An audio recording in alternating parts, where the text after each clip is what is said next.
Le monde est devenu un grand hôpital psychiatrique où les fous se promènent en liberté. Chaque pays a élu son chef, le roi des fous.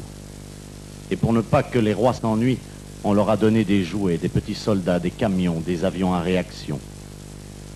Et les rois des fous du monde entier s'invitent entre eux pour jouer. Au cours de petits goûters, ils se comparent leurs jouets. Tu as vu mon sous-marin? Et toi, tu as vu mon canon comme il tire bien?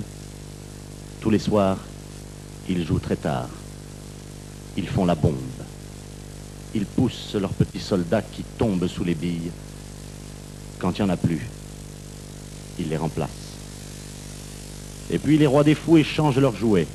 Je te prête mon pétrole, mais toi tu me prêtes ta bombe à neutrons. D'accord, file-moi ton uranium et je te prêterai mes camions de soldats.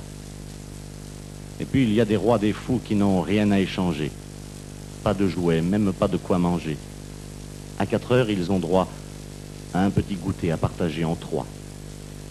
Ils vivent au tiers. C'est le tiers-monde. Ils traînent derrière eux, au bout d'une ficelle, un lapin qui joue du tambour. Et en les voyant passer, les rois des fous du monde entier leur jettent pour s'amuser des petits noyaux d'olives nucléaires.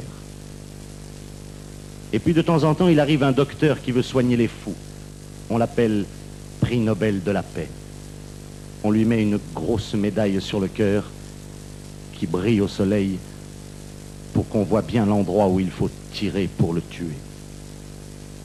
Et la vie continue.